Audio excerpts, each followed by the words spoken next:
Bismillahirrahmanirrahim. Assalamualaikum warahmatullahi taala wabarakatuh. Waalaikumsalam warahmatullahi wabarakatuh. Alhamdulillahirabbil alamin. Nawaitu ta'allum wa ta'lim wa tadhakkur wa tadhkir wa naf'a wa intifa' wa ifada wa istifadah wal hadfa tamassuki bi kitabillah wa sunnati rasulih wa du'a ila al-huda wa dalalah ila khairi mutaba wa ishida wa mawdati wa qurbi wa thawabi min Allah subhanahu wa ta'ala. Subhanallah la ilma lana illa ma 'allamtana innaka antal alimul hakim. Wa tub 'alaina innaka antat tawwabur rahim. Rabbi shrah li sadri wa yassir li amri wa hlul 'uqdatam min lisani yafqahu qawli. Allahumma inna nas'aluka fahman nabiyyin wa hifdzal mursalin wa ilhamul malaikatil muqarrabin. Allahumma inna bil ilmi wa zina bil ilmi wa akrimna bit taqwa wa jamilna bil 'afiyatil kamilati daimah. Allahumma ij'alna mimman yastami'una al-qawla fayattabi'una ahsana. Allahumma inna nas'aluka al-'ilma ladunni wal mashrab as-safi al-hani wa habi ghani wa habi ghani wa habi ghani rabbi zidni ilman wa alhimni bis-salihin. Allahumma shalli wa sallim ala sayyidina Muhammad nurika as-sari wa malikika al-jari wa jam'ana bihi fi kulli aqwali wa ala alihi wa sahbihi wa baraka ba'da. Alhamdulillah. Kita bersyukur kepada Allah Subhanahu wa taala. Allah izinkan kita pada pagi hari yang mulia ini, Allah yang menciptakan waktu dan menggerakkan tubuh ini untuk berjumpa satu sama lain. Muhammad Said adalah orang tua kita dan orang tuanya para pembaligh, para ulama di Kabupaten Mimika ikut hadir bersama kita. Maka sudah menjadi kewajiban bagi kita untuk mempersilakan beliau memulai sebagai penyemangat bagi kita di umur beliau yang sudah 20-an semangatnya beliau.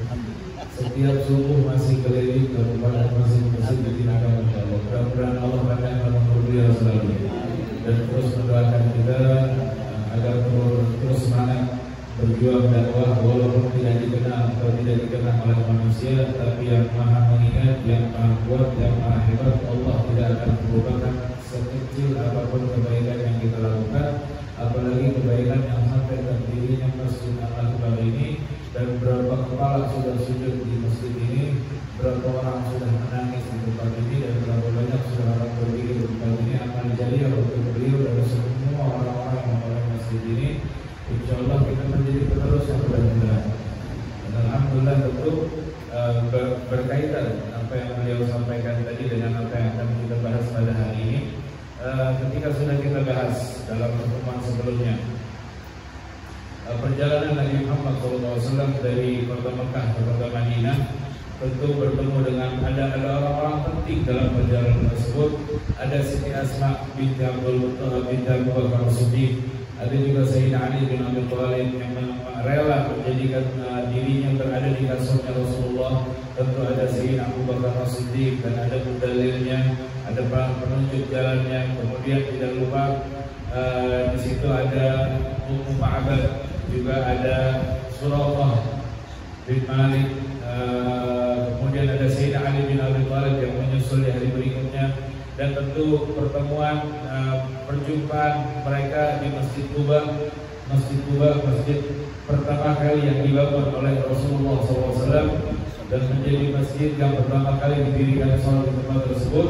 Beberapa hari di Masjid Quba dan di antara Masjid Quba dan kota Madinah di pusat kota ada satu tempat yang ternyata dua kampung tersebut suka berperang dulunya. Suka berperang sebelum datangnya Nabi Muhammad. Mereka dari kaum orang-orang Yahudi yang tinggal di daerah Quba dan di daerah sebelahnya.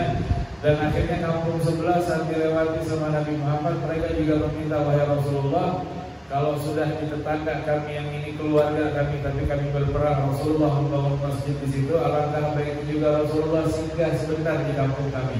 Itu kebetulan hari Jumat, sehingga Nabi Muhammad sholat dan membangun masjid yang disebut sampai sekarang Masjid Al-Jum'ah.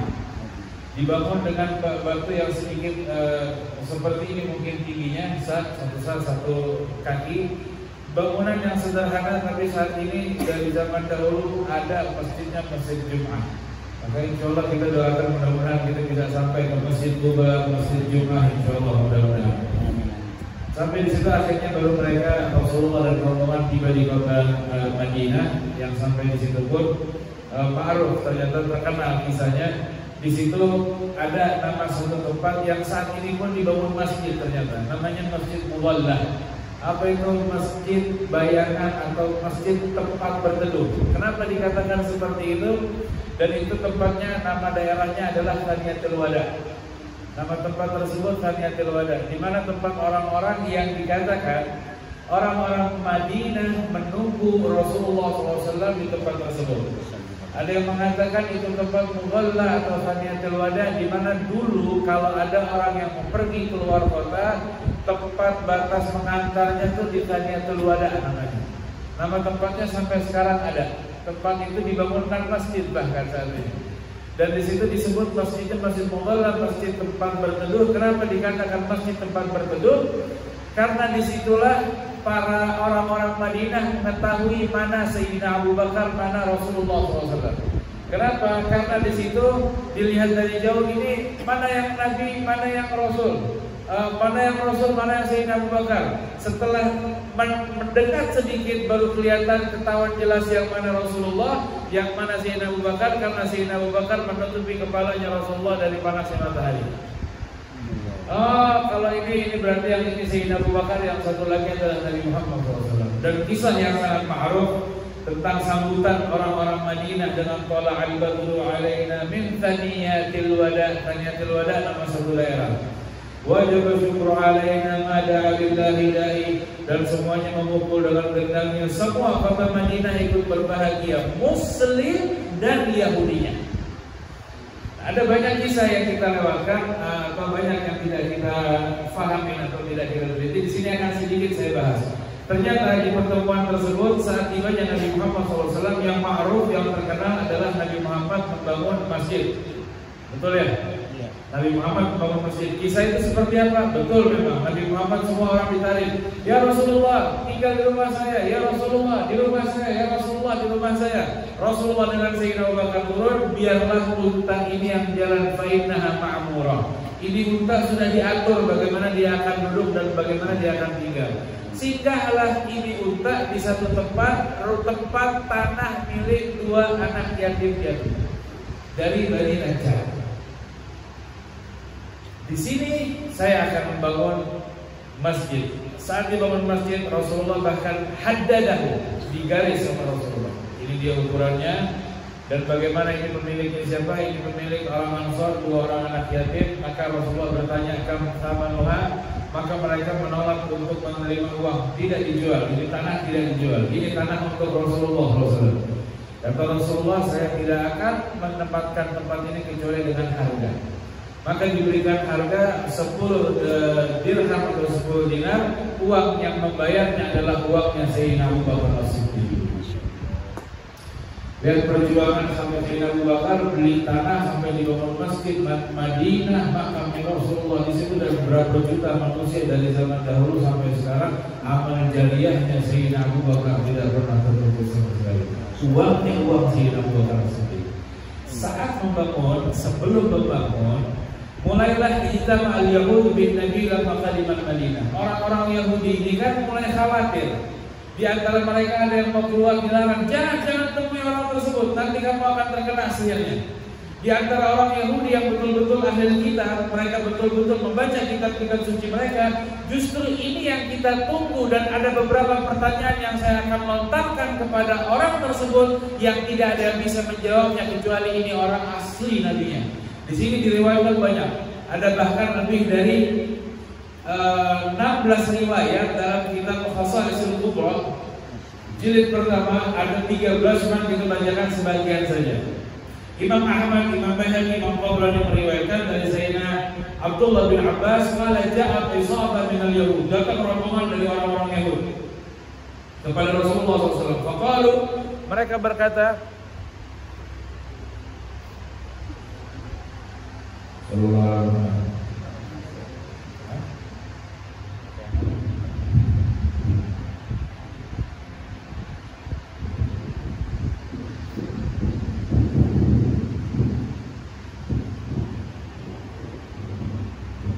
akhirnya mereka berkata, faqalu hadithna an khilal nas'aluka anha la ya'lamuha illa nabi Wahai Nabi, wahai Muhammad, panggilnya kalau memang ini betul kamu ini Nabi, mengaku Nabi, saya akan berbicara suatu perkara.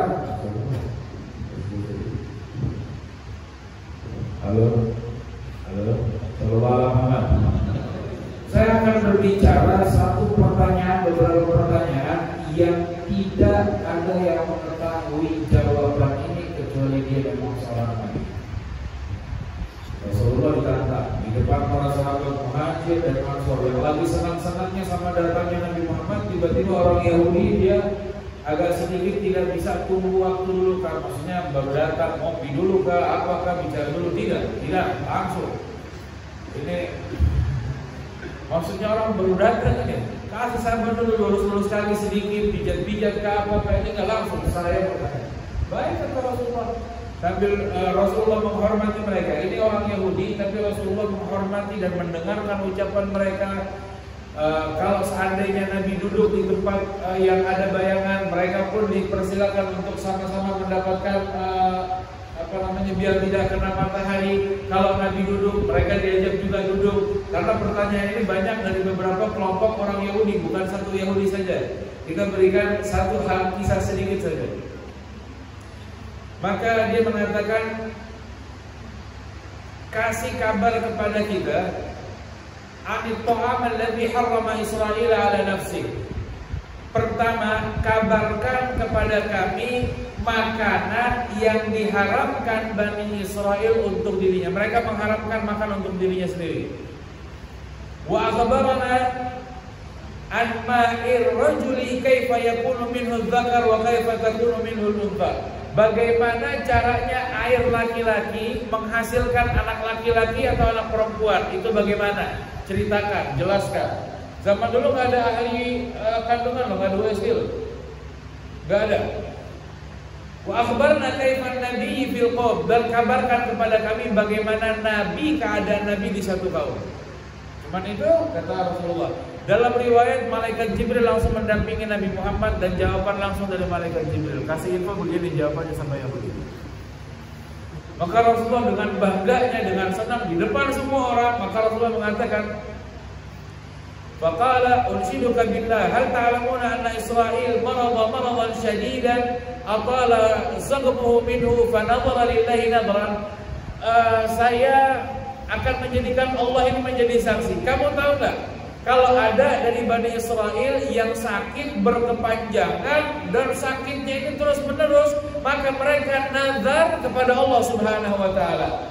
La in syafahu min saqamihi la yahrumanna ahabba asy-syarab ilaihi wa habba at-ta'am ilaihi fa harama albanul ibli wa lahmal ibli. Maka kalau seandainya dia dikasih kesembuhan, dia bernazar kalau sembuh dia mencegah dirinya untuk minum minuman yang paling digemari dan makan makanan yang paling digemari. Apa itu?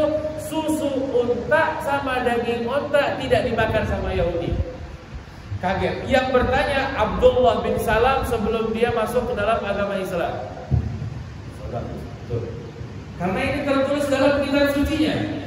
Dan gak mungkin orang Islam ini mau baca kitab sucinya mereka. Mereka pikirnya seperti itu. Padahal Nabi Muhammad mengetahui semua isi kitab suci yang diturunkan oleh Allah Subhanahu.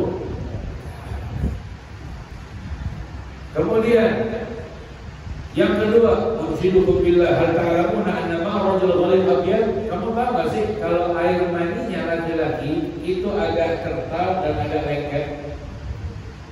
Wa ma'ul mar'ah, dan air maninya perempuan latil asfar, agak sedikit cair, kemudian agak sedikit warnanya tidak putih seperti air mani laki-laki.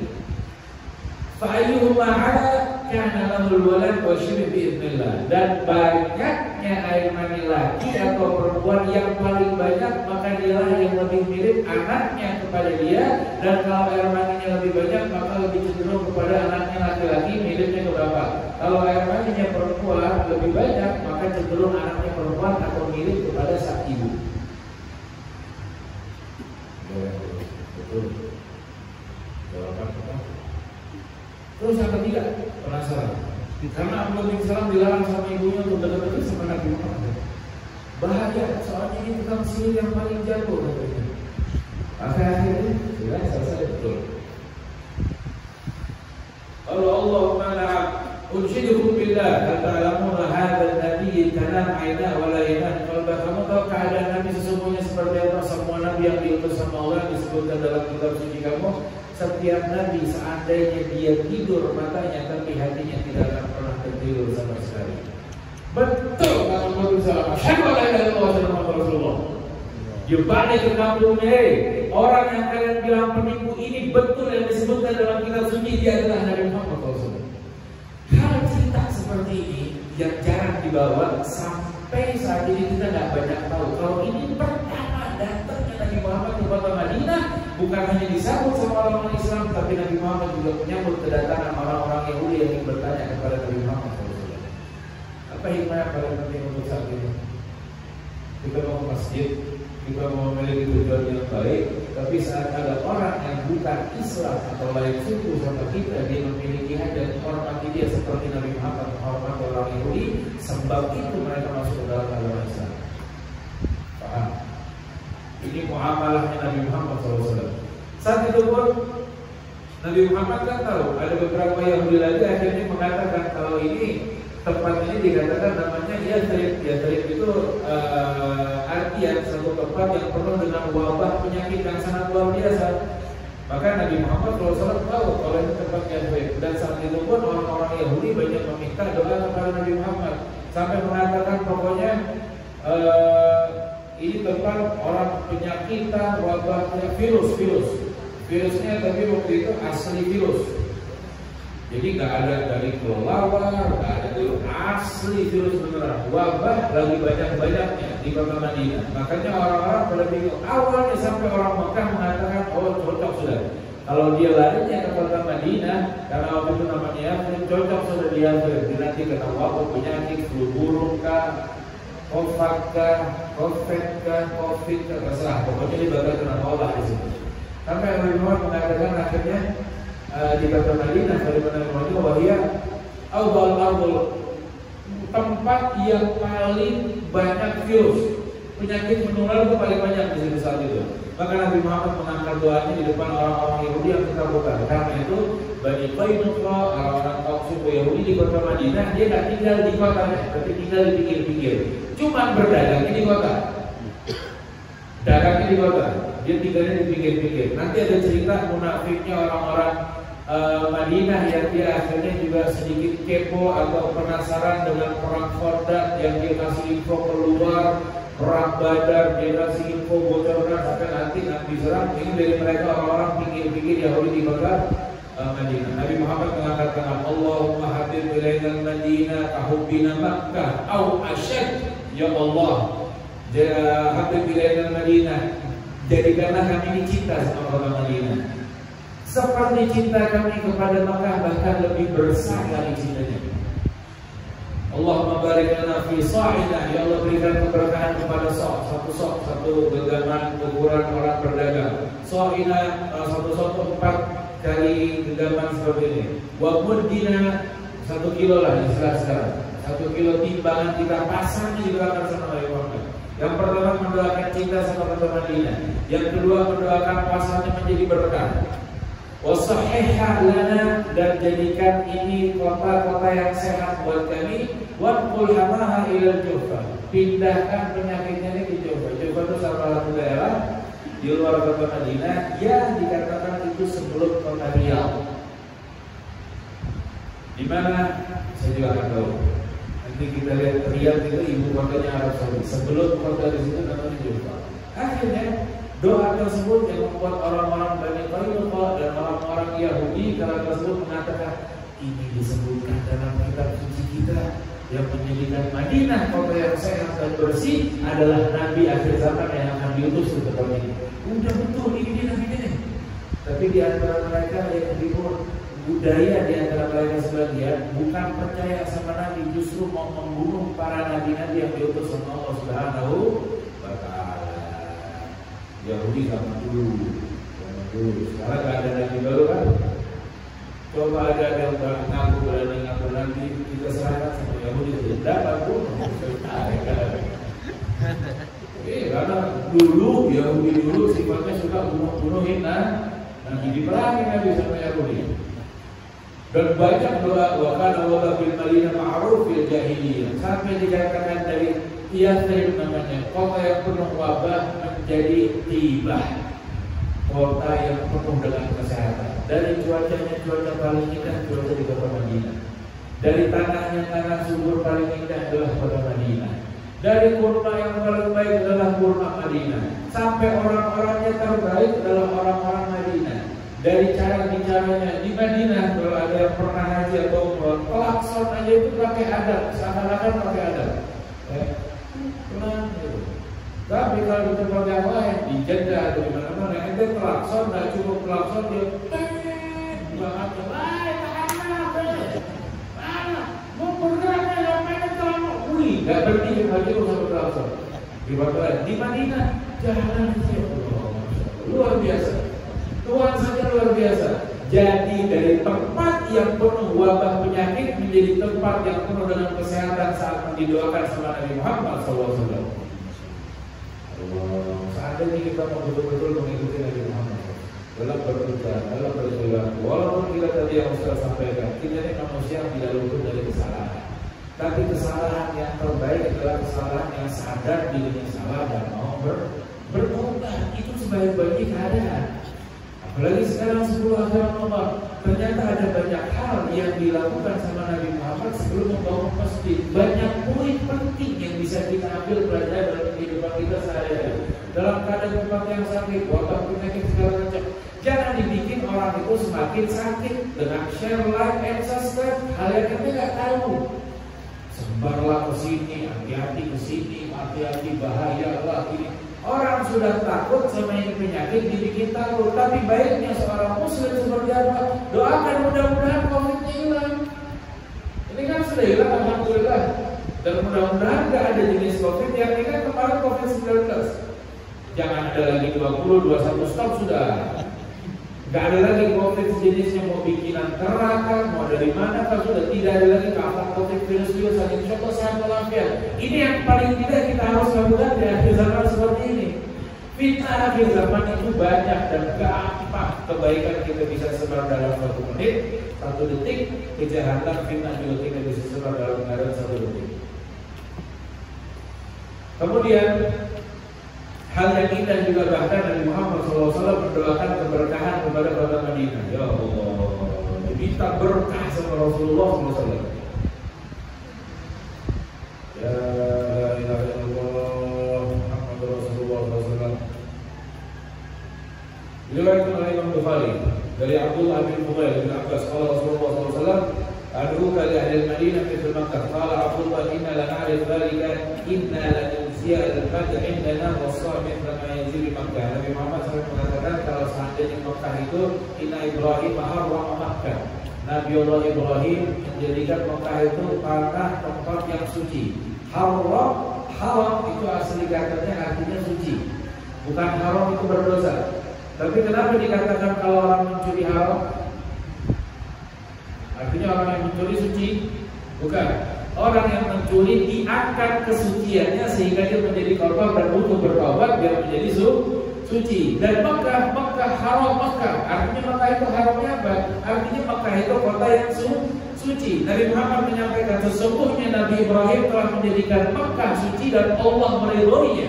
Allah merestuinya menjadi tanah yang suci, tempat yang suci.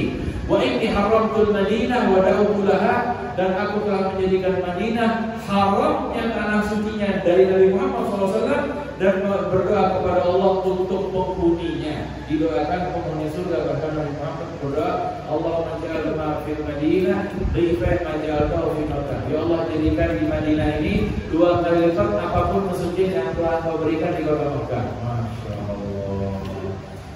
Ya Allah, sampaikan tubuh kami di kota Mekah dan Madinah insyaAllah.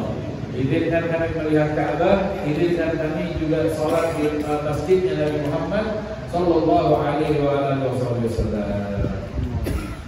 La ilaha illallah Muhammad Rasulullah SAW. Kemudian juga hal yang paling penting, masjid itu dibangun, ada perbedaan pendapat tentunya. Dalam keadaan membangun masjid pun sahabat semuanya bingung. Ya Rasulullah, jangan ikut bawa batu, jangan ikut ngangkut semen, jangan ikut bawa ini. Semua sahabat kita pokoknya Nabi Muhammad nggak boleh. Enggak, kata Rasulullah. Saya juga pengen menjadi hamba yang bersyukur. Saya juga pengen mendapatkan pahala. Sang pimpinan tentunya lebih dahulu mencontohkan hal yang baik sebelum banyak perintah kepada bawahannya. Bangun masjid, Nabi Muhammad tidak ikut bangun masjid. Ngajak hal kebaikan, Nabi Muhammad juga mengajarkan hal kebaikan. Yang kita ngajak kebaikan, kitanya Abu Nawas. Ya, kitanya Abu Nawas. Tapi alhamdulillah di sini Ustaz saya paling paham. Alhamdulillah di tiga nggak ada Abu Nawas. Ya, alhamdulillah atau alhamdulillah dan begitu keadaan dalam kitab Mawahibul Laduniyah ini dikatakan ada yang indah lagi, masya Allah. Ketika Nabi Muhammad ini tinggal di rumahnya Abu Ayyub Al-Ansari, dalam riwayat yang diriwayatkan oleh Imam Bukhari, Nabi Muhammad tinggal di situ selama 7 bulan di rumahnya Abu Ayyub Al-Ansari. Kita sampai Abu Ayyub malam pertama dia nggak bisa tidur sama istrinya. Abu Ayyub ini di sana, istrinya di sana. Kalau mau jalan pelan-pelan karena rumahnya tingkat di bawahnya Nabi Muhammad. Di jalan ini gimana kita nih? Wahyu turun itu kan pasti dari atas. Malaikat Jibril turun dari atas, kita di atas, Nabi Muhammad di bawah. Wah ini nggak beres nih. Akhirnya di berdua semalaman begadang. Sampai Rasulullah mengatakan, ya Rasulullah turun pagi-pagi saya sama istri tidak bisa tidur. Dalam Al-Quran tidak bisa tidur. Begadang ini bukan begadang yang lain ya. Begadangnya bukan karena kami takut kalau ada wahyu turun kami di atas sedangkan Nabi di bawah. Maka Rasulullah mengatakan tidak ada beda di atas sama di bawah. Malaikat Jibril kalau mau turun wahyu di mana aja, aku lewat ke atas nggak apa-apa. Tapi Nabi Muhammad kasihan sama Abu Ayyub. Tetap Abu Ayyub itu pengennya kalau bisa Nabi yang di atas sudah. Saya ini gelisah, saya di atas tidur, Nabi di bawahnya aku. Nabi pun rahmat, sayangnya sama Abu Ayyub, ya sudah. Hari ini saya di atas, sampai besok kamu di bawah. Gantian gimana? Setuju? Setuju. Maka istrinya Abu Ayyub itu perhatikan, Pak, lihat Nabi tidurnya di bagian mana? Di bagian sini di rumah kita bagian untuk besok kalau kita di atas kita tidur di situ. Bahkan istrinya seringkali mengatakan sebelum suaminya Abu Ayyub naik ke tempat tidur tersebut tidak melukat dulu sama istrinya. Saya ambil berkah bekas tempat tidur di Nabi Muhammad. Ini sahabat Nabi. 7 bulan tinggal bersama Nabi Muhammad. Pernah membayangkan satu hari sama Rasulullah? Kalau kita belum pernah membayangkan satu hari sama Rasulullah, kita bisa membayangkan rasanya Abu Ayyub Al-Ansari yang tinggal 7 bulan Rasulullah di rumah. Dan saat wafatnya Rasulullah berbulan-bulan kemudian Abu Ayyub ziarah ke kota Madinah, datang di makamnya Nabi Muhammad dan Abu Ayyub memeluk makamnya Rasulullah mengatakan, ya Rasulullah. Dan gara-gara Abu Ayyub semua orang kota Madinah semuanya nangis. Sayyidina Umar bin Khattab melarang ada orang yang sampai menangis berlebihan di makamnya Rasulullah, dilarang sama Sayyidina Umar. Bahkan mendapatkan ta'zir. Kalau seandainya ta'zir nggak sempat, tangannya dulu melayang. Karena Sayyidina Umar itu dia dari awal memang nggak setuju ada yang mengatakan Nabi Muhammad itu wafat. Manfalah Muhammad dan mata atau Nuqah, saya akan potong lehernya. Siapa yang bilang Nabi Muhammad meninggal? Karena nggak terima, khawatir hatinya itu nggak bisa menerima kenyataan yang terjadi. Sampai Sayyidina Abu Bakar mengingatkan ayat Allah, Muhammad illa Rasulullah. Sayyidina Umar mengatakan, siapa berani mengatakan Nabi Muhammad wafat? Tidak, biasanya dia yang dikuburkan. Tapi kehidupannya sebenarnya selalu ada dalam kehidupan Sayyidina Abu Bakar.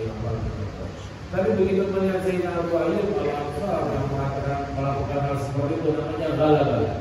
Bukan dibikin-bikin, bukan pakai action, bukan di belakang kamera action aja belum lari-lari begitu enggak. Itu ghalabah, sudah gak bisa menahan rindu yang sangat luar biasa dalam Nabi besar Muhammad Sallallahu Alaihi Wasallam.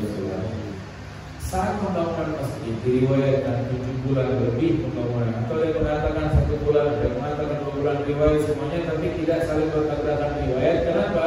Karena ada banyak hal yang tidak diketahui. Salah satunya membangun ekonomi di kota Madinah.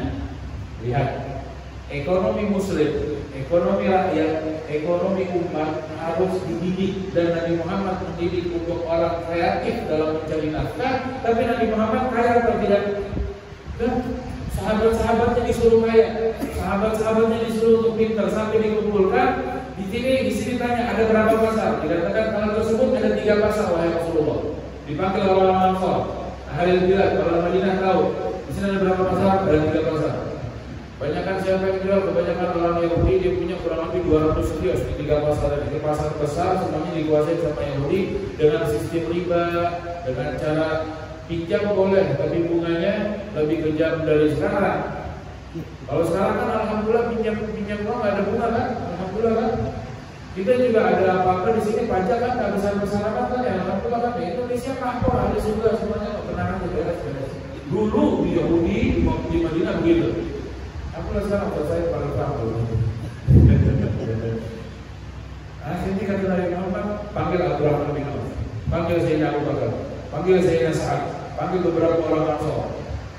Orang-orang jenius dalam berdagang. Sayyidina Abdurrahman bin Auf itu sampai dipuji sama Nabi Muhammad. Abdurrahman ini, andainya dia ngambil batu kolar di jalan, batu di jalan, dia bersihkan, dia rapikan, dia bisa jual dengan harga yang pantas. Pintar jualan itu Sayyidina Abdurrahman bin Auf. Itu yang sampai Sayyidina Abdurrahman bin Auf dijadikan saat Mu'adh kalau dipersaudarakan, Ansar dan Muhajir dipersaudarakan. Sayyidina Mu'adh dibawa sama sahabat Ansar. Ini rumah saya, ini rumah saya. Saya punya istri ada 2, saya punya toko ada 2. Nanti pilih mana rumah yang ingin mau, nanti pilih istri saya mana yang ingin mau. Nanti saya ceraikan satu biar dia nikahin. Nanti harta toko yang mana yang saya mau, enggak. Tunjukin aja pasar di mana sih saya dapat perintah dari Nabi untuk atur ekonomi negara ya. Ini Menteri Perekonomian. Lihat sudah selesai. Bisa kita terapkan cara dagang dengan cara Islam. Sayyidina Abu Bakar siap. Harta yang disisakan Sayyidina Abu Bakar bawa semua harta. Ada berapa? Sahabat Ansar kumpulkan, invest. Mulailah pertama kali koperasi Islam dalam sejarah. Tapi jangan dibahas. Dalam waktu 8 bulan, Masjid Madinah siap dipakai untuk betul-betul untuk musyawarah, sholat, belajar, halal, semuanya. Dalam keadaan 8 bulan, 200 tokoh Yahudi berbalik keadaan menjadi Muslim yang kuasai 3 pasar dan Muslim yang menguasai ekonomi. Baru enak berdakwah. Pahamin itu.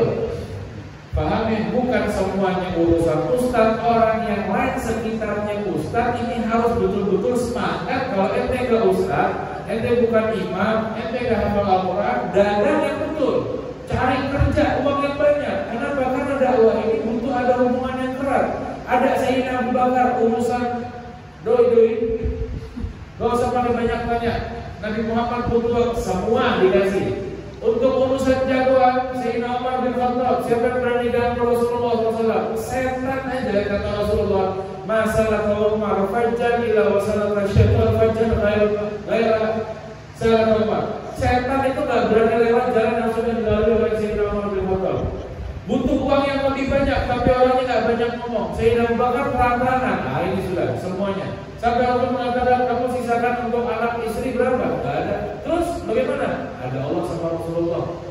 Uang keluarkan semua, tawakal, iman juga tinggi. Jangan kita sedekah banyak, terus kita tunggu balasan dari Allah. Katanya kalau sedekah memang bertambah, saya tidak bertambah ya. Ustaz sesat. Ustaz bawa hadis palsu. Kalau iman belum seperti Sayyidina Abu Bakar, jangan sedekah semua. Sayyidina Umar ini setengah disedekahkan, setengah dipegang buat anak istrinya. Sayyidina Utsman diam, gak banyak ngomong, orangnya pemalu. Diam-diam dari keluar. Terus gak berhenti. Sayyidina Utsman diam-diam keluar. Butuh juga Sayyidina Ali bin Abi Thalib, pemuda yang beradab, berakhlak, tidak banyak bicara saat orang tua sedang rapat, sedang musyawarah, memberikan kesempatan orang tua berbicara, belajar dari ucapannya orang tua. Butuh anak muda. Jadi anak muda dibutuhkan untuk ilmunya, untuk semangatnya, untuk ide-ide kreatif bagaimana mengembangkan dakwah. Bukan bungkus korban pakai batu ya.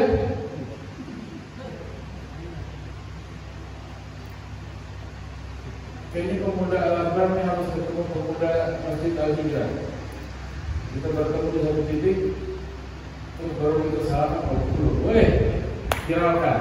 Jangan sampai hal-hal yang nggak baik di masjid diviralkan, terus yang baik yang nggak diviralkan itu harus banyak, dan kita harus menjaga kekurangan daripada sahabat-sahabat kita. Kenakalan anak muda ini wajar, karena mereka nggak banyak kenal dengan cerita Ali bin Abi Thalib.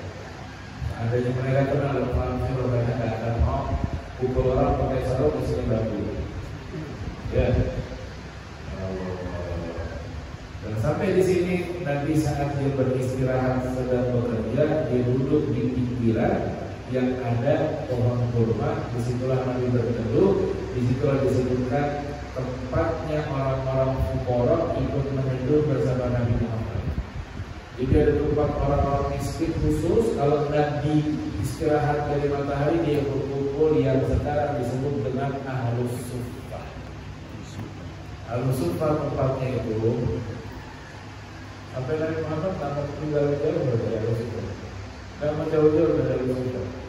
Rasulullah minta dibangunkan Ahlus Suffah itu di belakang kamarnya Nabi Muhammad. Berdekatan.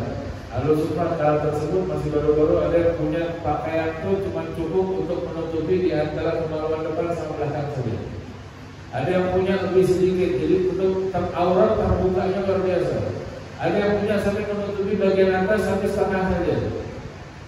Ya kalau film Tarzan gitu, setengah saja. Ada yang nggak pakai sama sekali kecuali memang bagian depan dan belakang seperti minta maaf seperti pampers. Jadi kainnya ini cuma untuk digulung seperti itu harus ubah keadaan. Sampai terkadang ada yang nggak bisa menutup bagian kecuali salah satunya, nggak depan nggak belakang, pasti terbuka salah satunya. Apa yang dilakukan sama Nabi Muhammad? Dibuka sorbannya Nabi Muhammad, jubahnya Nabi Muhammad, dipakaikan sama Ahlus Suffah. Ahlus Suffah dalam riwayat 70 orang, terkadang lebih, terkadang sampai 140. Mereka adalah orang-orang yang tinggal sama Nabi. Nabi tidak kenyang kecuali mereka juga dah lebih dulu kenyang. Nabi tidak lapar kecuali mereka juga lapar. Nabi tidak pakai pakaian yang baru kecuali pikirkan Ahlus Suffah punya baju baru atau tidak. Dan bagaimana kabar kita saat ini dengan orang miskin? Perhatian Nabi Muhammad. Sampai lewat mengatakan Allah masyhur nasrul fuqara. Ya Allah bangkitkan kami nanti di hari kiamat sama orang-orang fakir. Mudah-mudahan kita, saya bingung mau doain orang fakir atau orang kaya aja. Hah? Mudah-mudahan jadi orang kaya seperti Zainab Abu Bakar As-Siddiq.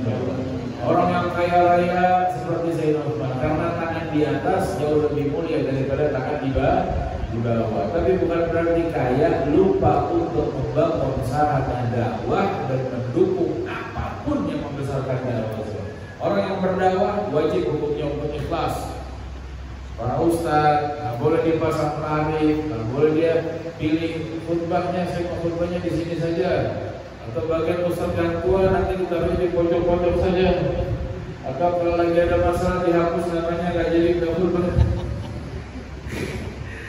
Atau macam-macam. Atau alasan macam-macam. Tapi untuk yang dakwah wajib ikhlas. Tapi untuk orang yang mendapatkan ilmu agama wajib paham dan wajib dermawan. Jangan juga pura-pura tidak tahu. Ustaz pakai sepeda, kasihan saya tidak mau punya menantu Ustaz. Ustaz pakai motor, salah lagi, kasihan panas, hujan-hujanan. Ustaz pakai mobil, Ustaz main politik, salah gitu Ustaz. Tapi bukan di sini. Itu kalau Ustaz di lautan, dimakan, diganti. Kalau di sini kan semua orang memandang Ustaz baik semuanya, insyaallah ya. Wallahu a'lam. Kalau ada warnanya, sudah. Satu dua pertanyaan silakan dulu.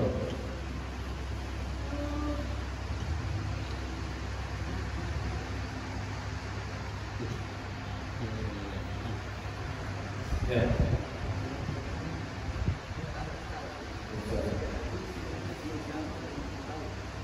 Gimana? Terbaik sedekah ini disedekahkan kepada siapa? Sedekah untuk semuanya boleh. Kalau yang terbaik sedekah sama orang-orang yang membutuhkan, fakir miskin.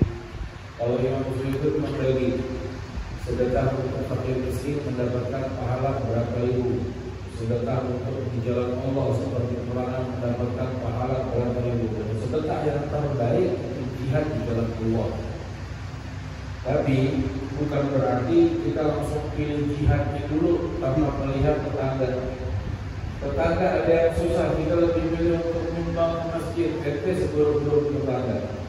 Ente kasih ke tetangga yang gak mampu, yang fakir miskin, tapi kita punya kerabat silaturahmi dalam keadaan sulit, utang di mana-mana, memang dia tidak mampu. Kita seburuk-buruknya keluarga. Maka yang terbaik kepada al-aqrab dari keluarga dulu, ya keluarga istri juga termasuk keluarga. Mertua itu juga keluarga, bukan disepelekan. Kemudian baru yang akrab yang tinggal dekat-dekat sekitar kita sampai sekeliling. Bahkan kalau orang menyampaikan zakat sendiri pun, sedekah bebas untuk jauh mendekat zakat sendiri pun, di mana kita mencari nafkah, afdolnya keluarkan zakat di tempat kita mencari nafkah. Bukan berarti tidak boleh atau haram hukumnya. Saya cari nafkah di Timika, saya kirimnya ke kampung, boleh tidak? Boleh. Tapi kalau mau melakukan ibadah, alangkah baiknya ibadah yang terbaik daripada ibadah yang baik. Allah Ta'ala. Kalau yang nanya lagi, sudah datang masjid itu bagus juga. Itu namanya sedekah jariah. Cukup. Wallahu ta'ala. Allah subhanahu wa ta'ala. ويرزقنا الابتلاء بنا محمد صلى الله عليه وسلم ويجعل في زير الرحمن الشريفين في كل سنه واختم اعمالنا بحسن الخاتمه وتقبل رمضاننا وصيامنا وقيامنا يا رب العالمين على هذه النيه وليد المصلى والى حضره النبي محمد صلى الله عليه وسلم الفاتحه.